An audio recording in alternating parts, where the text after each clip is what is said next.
You ever hear a story so strange, so layered in mystery, that you wonder if the truth will ever be known? This is one of those stories. You're about to hear a story that sounds like fiction, but every piece is real. It begins on Christmas night, December 25, 1996, in Boulder, Colorado.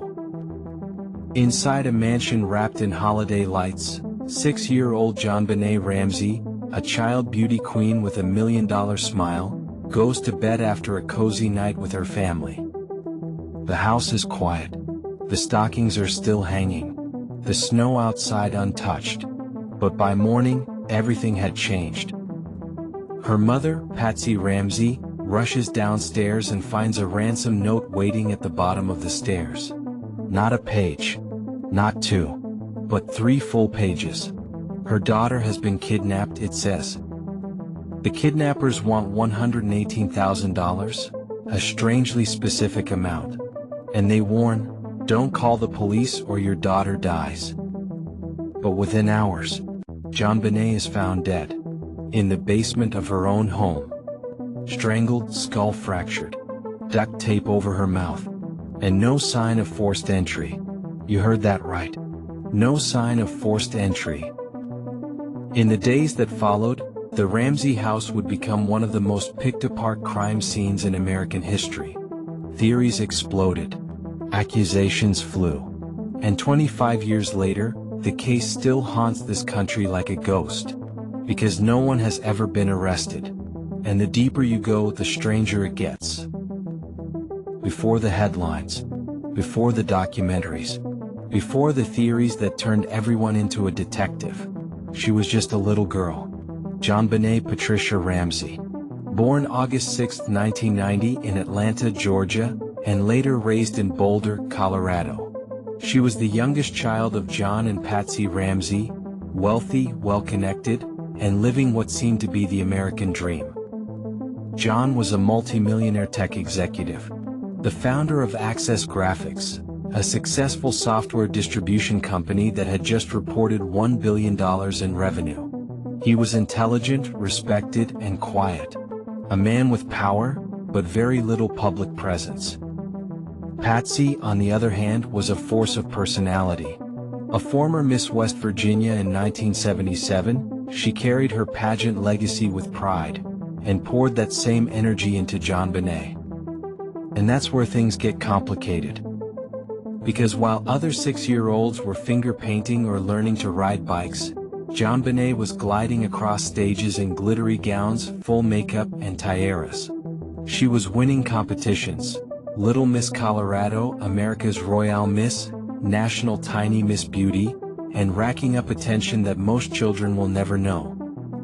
To some, it was adorable. To others, disturbing. Photos of JonBenét in adult-style outfits and exaggerated poses made headlines after her death, sparking a national debate about child pageantry, parental pressure, and exploitation. But in that Boulder neighborhood, she wasn't just a child star. She was the Ramsey girl, bright, charismatic, full of life. Neighbors said she was polite. Teachers said she was sharp. Her friends said she loved glitter and Christmas carols. She had an older brother, Burke, 9 years old at the time, and by all accounts the two got along like typical siblings, playful, sometimes competitive, but close. So when Patsy Ramsey made that 911 call at 5:52 a.m. on December 26, 1996, telling the operator her daughter was missing, her voice trembling with panic, it shattered the illusion. The perfect family. The safe home. The fairy tale life. All gone in an instant. But here's what made everything worse. The horror didn't end with JonBenét's death. It was just beginning. Because what came next wasn't just a police investigation. It was a media storm. A public obsession. And a criminal case so bizarre, it never found solid ground. What actually happened that night? Let's break this down. Christmas Day, 1996. The Ramseys hosted a quiet family evening in their Boulder mansion. They had gone to a friend's party, returned home around 9:30 p.m., and JonBenét was put to bed shortly after. Nothing seemed out of place. Until the next morning. At 5:30 a.m., Patsy Ramsey says she woke up early to start the day. She walks down the spiral staircase and there it is. A ransom note. 3 handwritten pages on lined paper from inside the house. It claimed JonBenét had been kidnapped by a small foreign faction. It demanded exactly $118,000, the same amount as John Ramsey's Christmas bonus from his company. That specific. That personal. Patsy immediately called 911. Within minutes, Boulder police arrived. But here's where things went wrong, fast. Instead of securing the entire home as a crime scene, police allowed the Ramseys to invite friends over. People walked around, touched things, cleaned dishes. The note itself was passed around, handled by multiple people before being taken into evidence. Hours passed. No sign of forced entry. No noise heard in the night. No ransom call from the supposed kidnappers. Then, around 1 p.m., nearly 8 hours after police had arrived, a detective asked John Ramsey to search the house again. He and a friend went straight to the basement, and that's where he found her. JonBenét's body was in a small storage room, often referred to as the wine cellar. She was wrapped in a white blanket. A cord was wrapped around her wrists and neck. A piece of duct tape was still covering her mouth. John picked her up, carried her upstairs, and laid her on the floor. The scene was chaotic, uncontrolled, emotional, and because of that, vital evidence was now compromised. Let's now look at the autopsy. What happened to JonBenét? The coroner's report showed 2 major injuries. A fractured skull from blunt force trauma. Strangulation with a makeshift garrote, constructed from a cord and a broken paintbrush found in the basement. There were also signs suggesting she may have been sexually assaulted, though that detail remains controversial due to conflicting expert opinions. The cause of death was ruled as asphyxia by strangulation associated with craniocerebral trauma. But here's what really puzzled investigators. There were no signs of struggle in her bedroom. No fingerprints on the duct tape or garrote. The ransom note was unusually long, emotional, and almost theatrical in tone. Whoever wrote it wasn't in a rush. And even more disturbing, the pad and pen used to write the note? They were found inside the Ramsey home. That detail changed everything. It meant that if there was an intruder, they had time, lots of it. Enough time to sit down, find writing materials, draft a 3-page note, rehearse it, and then commit murder without leaving behind clear evidence. Or it meant the note was staged. And that's when public suspicion turned inward. Who could have done it? Let's be real, this is where everything unravels. Because from the moment JonBenét's body was found, there were only 3 possibilities. A stranger got in and out undetected. One of the Ramseys was responsible. Or someone close to the family helped cover it up. Let's break them down, one by one. Theory number 1, the parents did it. This was the first theory to dominate the headlines. And honestly, the evidence pointed there, at least on the surface. The idea goes like this. JonBenét was accidentally killed, either in a moment of rage or by accident. And her parents, panicked, staged the scene to make it look like a kidnapping gone wrong. Why do people believe this? The ransom note was written using Patsy's pen and paper. The handwriting had similarities to Patsy's own, though forensic experts were split. The amount requested, $118,000, was bizarrely specific and personal. There were no signs of forced entry. JonBenét's body was found in the home. Why hide her if the goal was ransom? Critics say the note read like a movie script, using phrases like victory, and quoting films like Speed and Dirty Harry. And then there's the strangest part. Why would a real kidnapper write a 3-page note in the house, after committing murder? That's not normal behavior. Still, the Ramseys denied everything, and they were never charged. But the public? The tabloids? They didn't let it go. Theory number 2, her brother, Burke Ramsey. This theory is dark. Burke was JonBenét's older brother, just 9 years old at the time. Some believe Burke struck his sister in a fit of anger, maybe over a snack, a toy, or a sibling argument gone too far. And the parents covered it up to protect their only living child. One key clue? Pineapple. JonBenét had undigested pineapple in her stomach. A bowl of pineapple was found on the kitchen table, with Burke's fingerprints on it. But her parents swore she was asleep the whole night. So, how did she eat pineapple? Some claim Burke hit her with a flashlight. She fell and died, and the parents panicked. Burke was questioned multiple times.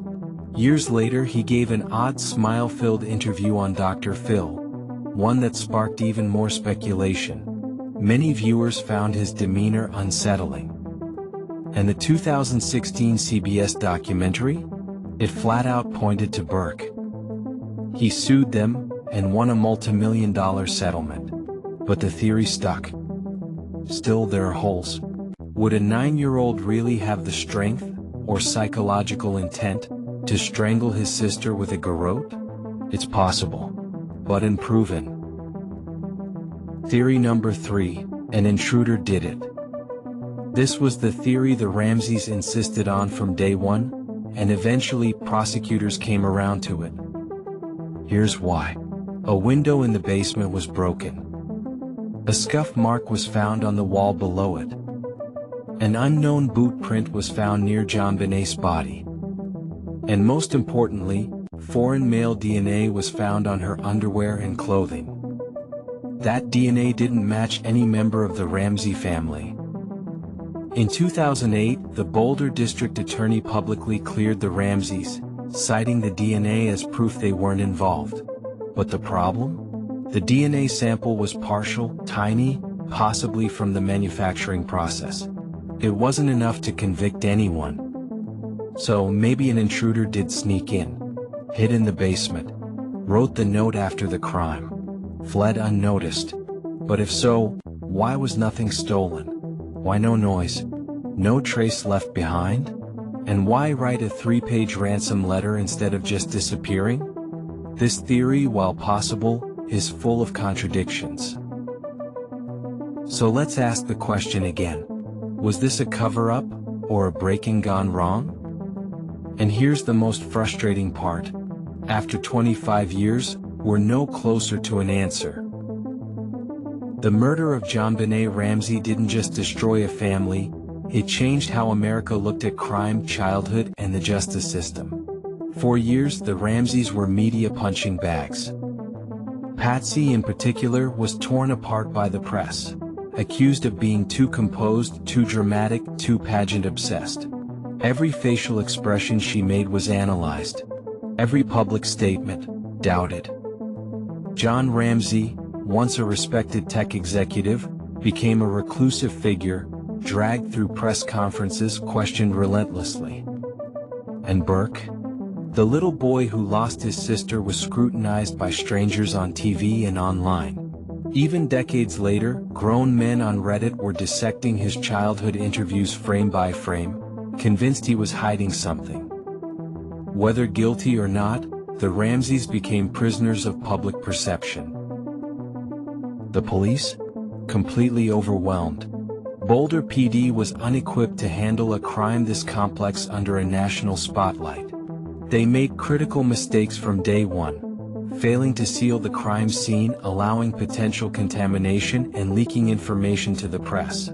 The district attorney's office and the police clashed for years, disagreeing on suspects and direction. By the time DNA testing evolved enough to provide more clarity, it was too late. Evidence had degraded. Leads had vanished. And the case slipped further into mystery. JonBenét's image, frozen in time, is still one of the most recognized faces in American crime history. Countless documentaries, podcast investigations, books, Theories, YouTube breakdowns, and armchair sleuths still poring over autopsy reports and ransom notes like it happened yesterday. The child beauty pageant world was never viewed the same. Public trust in small-town investigations took a hit, and families across the country were left shaken by a simple, terrifying thought. If this could happen to JonBenét, in her own home, who's really safe? In 2006, a man named John Mark Carr confessed to the murder. He was arrested in Thailand, brought back to the US, but after testing, his DNA didn't match. He had lied for attention, and was quietly released. A media stunt, a false alarm. Just another cruel twist in a case already soaked in tragedy. Today the case remains open. No charges, no convictions, no justice. Just a little girl gone far too soon. And a nation still asking, who killed JonBenét Ramsey? Was it someone inside that house? A jealous friend? A family member? Or someone we've never even considered? What do you think really happened? Drop your theory in the comments. Let's talk about it. Was the ransom note a cover-up? Was Burke more involved than we were told? Or was the real killer never caught because we spent too long looking in the wrong direction? One thing's for sure. JonBenét Ramsey's case is more than a murder mystery.